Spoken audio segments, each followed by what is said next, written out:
I need a fresh set of shoes for my mount. Nice. Promptly. At your service, sir. The racing model is one I recommend. Light, durable, and a mere 50 crowns apiece. I shall pay you double, provided they are ready today. Yes, fellow knight and Your friend. boots could use some polish, vagrant. Armor chromed, engraved or fluted, whatever your heart's desire. Let's see what you got in stock.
Know you're busy, but you up for a round of Gwent?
You do my eyes espy, if not boors. Where have your journeys taken you last, madam? Hail, Percy. You must know I've embarked on a quest of true wisdom. No threat. I'm sorry. I should find Oh! Need to speak to the Duchess, urgently. All right, you scamps. Store is done. Go find your parents. But the Palmerine. What about the story of Rittik and the dragon? A tale's for another time. But take a good look at the man who stands before you now. This is Geralt of Rivia, the master witcher who lent his valiant hand to the defeat of the giant Goliath. Master Witcher, is it true virtue always trumps villainy?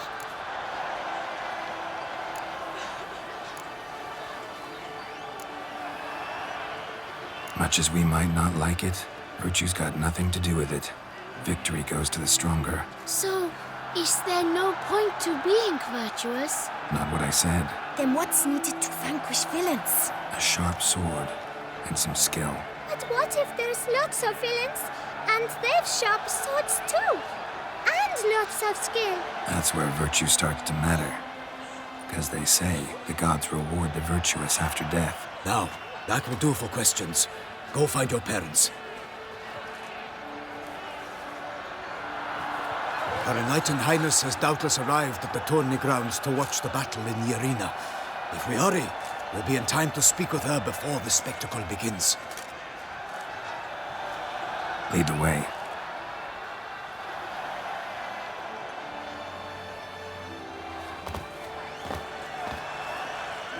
Who's fighting? Nilfgaardian gladiators? Close, but not quite. As we'll soon see. Someone's gonna fight a Shalmar? With only some bells on its tail to confuse it, slow it down? Whatever is the problem? The beast is a gift from the Emperor, no less.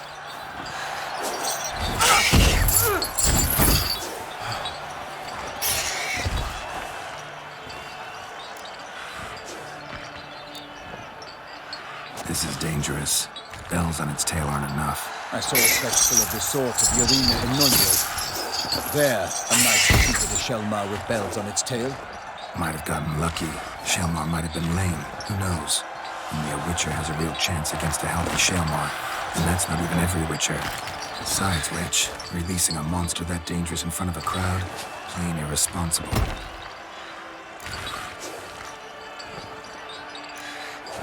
Who's going to fight the beast? Guillaume, the young man you met. Yeah. Mentioned he'd promised his heart's captor a monster trophy. Great love demands great sacrifices. Let's go.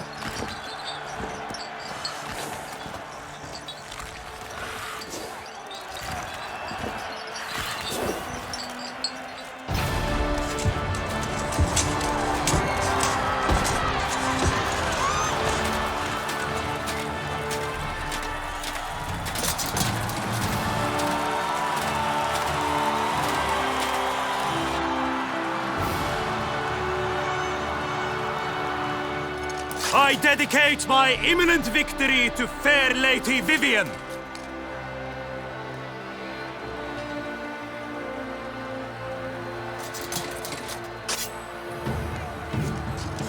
It's begun.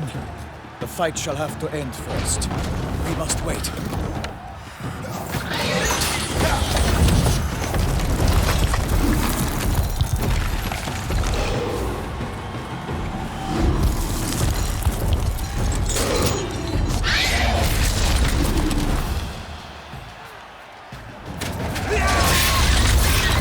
Got a bad feeling about this.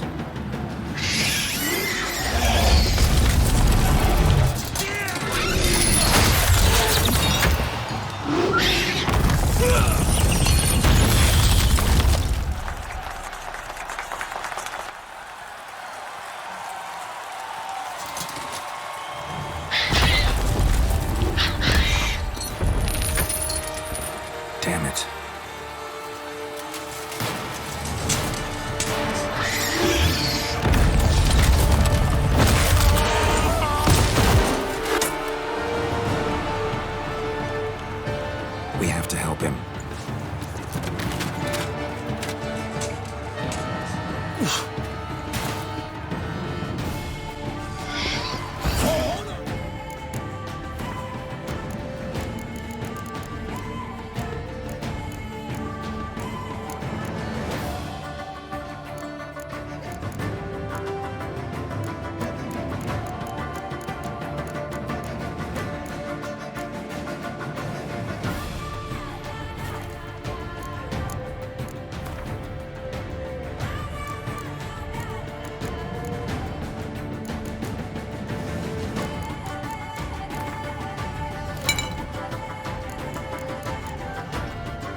Gotta keep it down. Can only tell where we are when it hears us.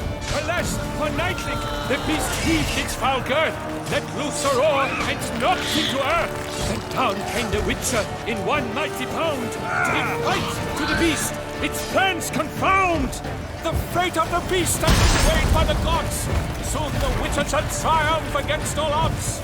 The Witcher waited till the time was true, then twirled, danced, and spun, struck the monster right through.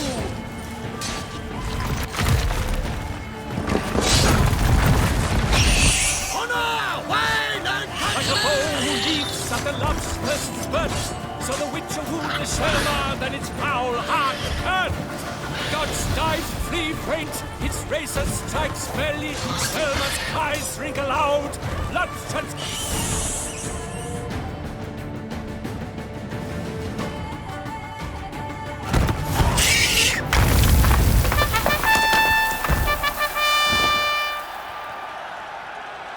The Shelma lies defeated by Geralt of Rivia, master of the witchering trade. Behold, as the last gasps of life seep from the beast.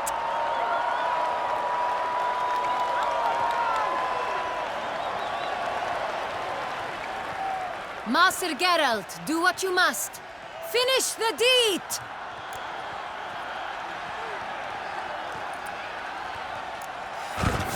It suffered enough.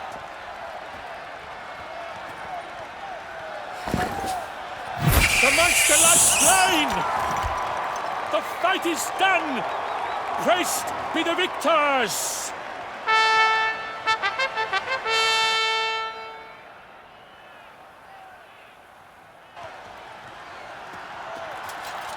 Guillaume. The lad came damned close to dying. I'm fine. Not hurt at all. Vivian? Smile as befits a hero and keep silent. Speech clearly pains you. She approaches.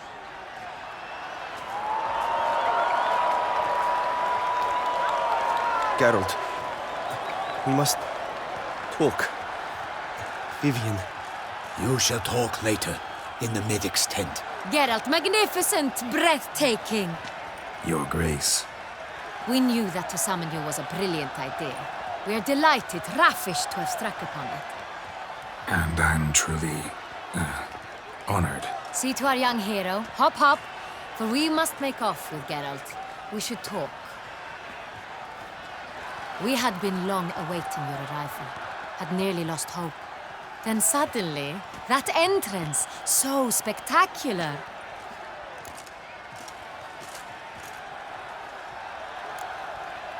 Your Grace.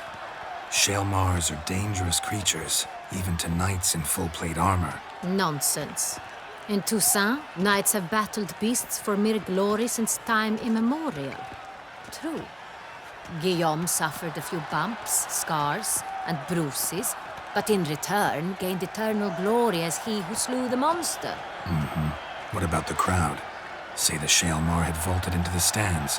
Would have been a massacre. Geralt, though we value your fortuitous intervention in the arena, we would remind you your services have been retained, and as shall soon become clear, you will be generously compensated for completing another task altogether. Your Grace, my contract. I'd like to discuss it. Naturally, but not here. We shall need Damien. He led the investigation pending your arrival. But whatever could he be? Come, we must find him.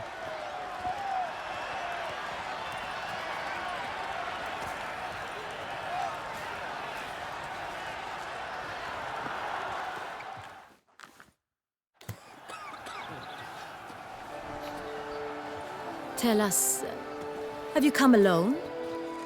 Or did Viscount Julian accompany you? Wish to see Dandelion, Your Grace? Yes. I mean, no. Yes. But solely to tell him we regret. Yes, deeply regret rescinding the death sentence we so justly handed down upon him. If we could turn back time, we would make certain he sat in a tower till he rotted. No, we would ensure he was broken on the wheel, then drawn, hanged, and quartered.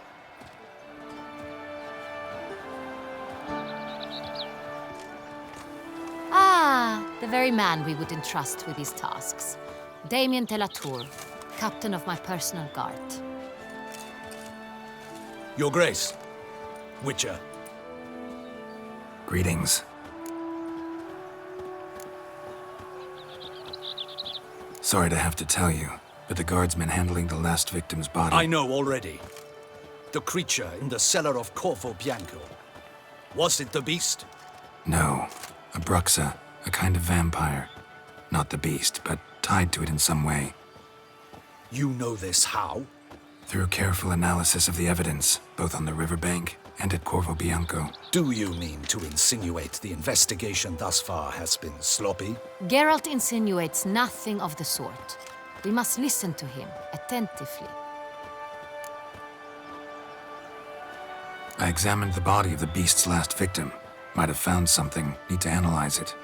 A quiet place, that's what I could use most right now. And maybe the help of an alchemist or a mage. Also like to hear all you know about the previous victims. Take it Sir de la Tour is my man for that. Firstly, call me Damien, please. Secondly, you should know I spoke against summoning you here. I've heard much about you. You bring trouble, or thus far have, always. And we've enough trouble as it is. Yet we are capable of defeating the beast on our own, without an outsider's help. I've no doubt about it.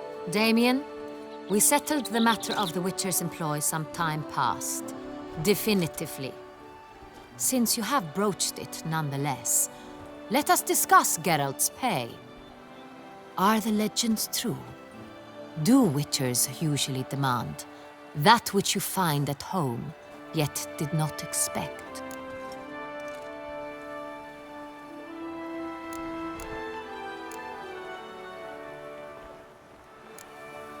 Yes, Your Grace. The law of surprise. Time-honored. We shall be content. The surprises we encounter on a daily basis would be of no value to one such as you. What awaits at the palace are edicts to sign and portraits of suitors from far-off lands. I fear you would find little use for either. Thus we've decided you shall receive the deed to a vineyard, Corvo Bianco, and the sum of coin. You will doubtless consider this adequate. Title to the vineyard shall be given to you at once. Surely you'll need lodgings while you hunt. The coin, however, will be yours only once you have slain the beast. Lovely, generous gesture, Your Grace. Corvo Bianco. Isn't it the Duchy's temporary morgue? Is it now? The Chancellery's bungled things again, we fear. Not to be left unsupervised for one instant. Yet, in its mood, a morgue should present minimal problems to a Witcher. What's more, nothing enhances a wine's reputation better than a grim legend. Thank you, Your Grace. I accept the contract, of course. But as I said before, I'll need some information. How'd it start? Who was the first victim? Crespi was the first to die. He was famed once for his many glorious tournament victories. Then he grew old, hung up his sword, and took to winemaking. Crespi was not loved by the wine merchants. He was ruthless in business and thought to cheat many a time. He asked us for a dispensation from all court ceremonies. We did not grant it. We could not. Once you've taken the oath of a knight, you remain a knight till death. How'd he die? Where'd they find the body? Quite unusual, the circumstance. He was at a feast when suddenly one of his fellow feastgoers noticed he was missing. The town watch found him an hour later. On his hands and knees, propped against the town pillory, his sword hanging from his neck. He had died of wounds inflicted with claws, not a weapon.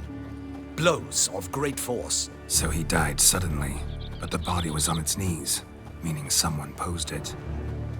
So it seems. Second murder.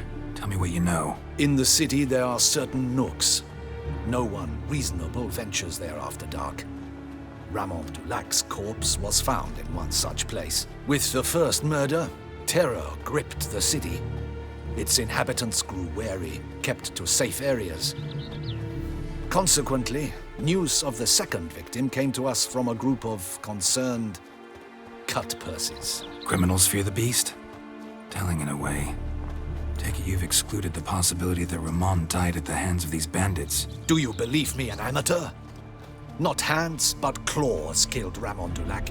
The wound was deep, clean. His body was found in the gutter, dressed in nightshirt and cap, a pillow placed under his head, and his sword replaced by a bed warmer. Ramon Dulac, a knight who but a dozen years past was an advisor to our father, the Duke. Someone went to a lot of trouble to make him look ridiculous. Maybe revenge was the motive. It's not out of the question. Dulac had shady dealings with the criminal underworld, but no one ever came forth with concrete proof of any misdoings. So, first two victims were knights, best years behind them. The same could be said of the third. Sir Delacroix was wont to claim that in modern times knights face new challenges, enterprise being the latest addition to the chivalric virtues. He made a veritable fortune in the grain trade. Palmerin even nicknamed him Sir de la Stinchi. Found a coin pouch on his body. Contained florins dating from various times, hailing from different provinces of the Empire. Delacroix loved coin, true, but had no patience for numismatics. Lots of similarities between the victims. All the bodies were found in strange places under extraordinary circumstances. Seems the murderer, whoever or whatever it is, has some meaning to convey. These were honorable men. We are horrified by the disdain, the disrespect with which they were treated. These were knights of Toussaint. Blast it. Might be the point. From what you say, none was a model of virtue. Ever considered that's what the beast's trying to draw attention to? All the murdered men were knights who swore fealty to the 5 chivalric virtues. And even if Knights of Toussaint swear fealty to what virtues exactly? honor, wisdom, generosity, valor, and compassion. 5 virtues. Why are they so important to your knights? Strange question. Your Grace, forgive me. I'm a foreigner trying to understand another land's customs. You are forgiven. According to legend, the virtues we cultivate were bestowed upon us by the Lady of the Lake. How we truly came to espouse them, none remember. In Toussaint, we believe men of low birth should be simple-hearted and obedient. We expect much more, however, of our knights. They are to be soldiers and courtiers, lords and servants. Thus, the need for clear moral guidelines. At the time of his dubbing, a knight vows to demonstrate throughout his life honor, wisdom, generosity, valor, and compassion. Beast seems to be pointing up moral decay, denouncing it. Victims were all humiliated.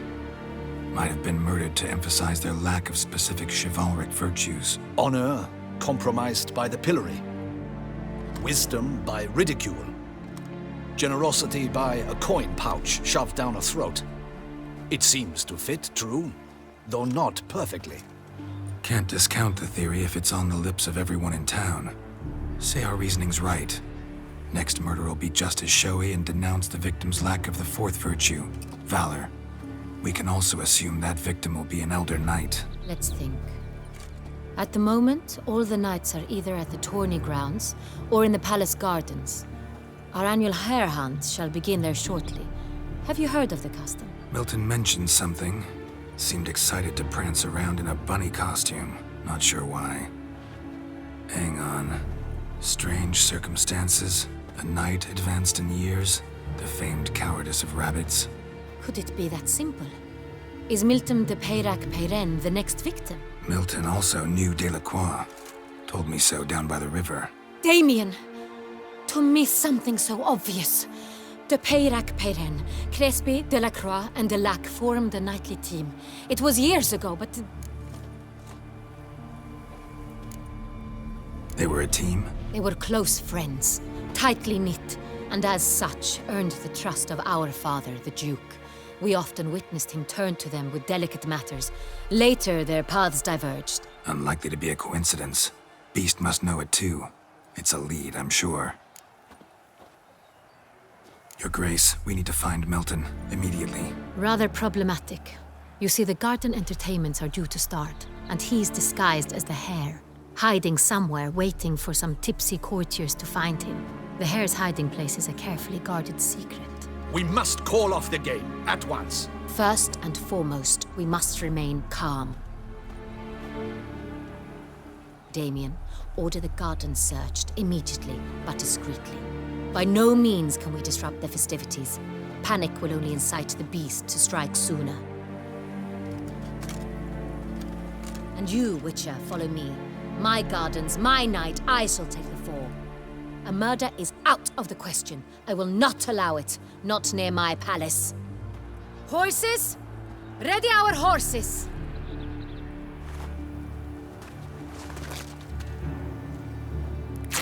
Your Grace!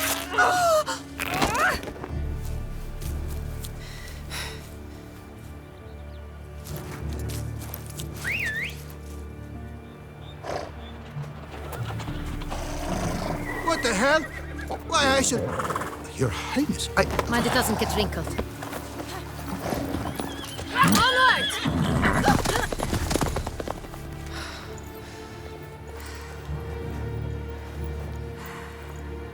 Hey! That is silk! Be careful! Give it to me!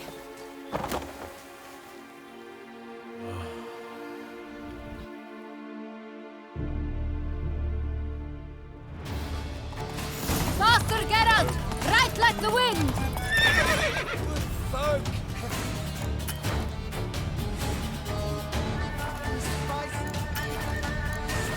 I must have drunk a crazy potion.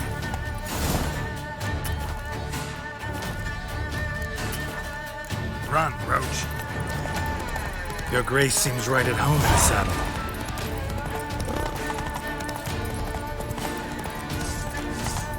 This way!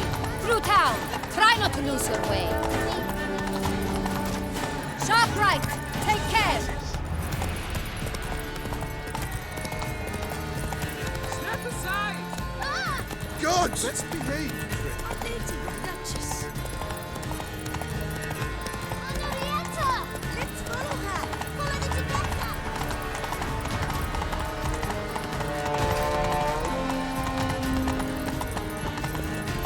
That's my... It's her! Clear the path! Clear the way, I said! Would you care, sir? Oh, that's bad luck. Is this part of the game?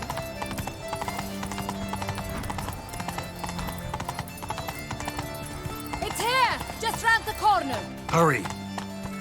We must go to where the game is being held.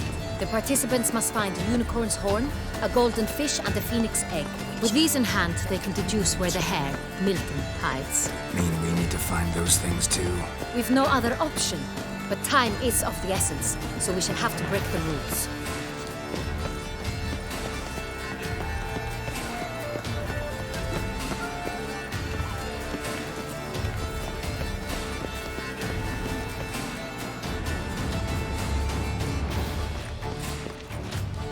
On second thought, through here.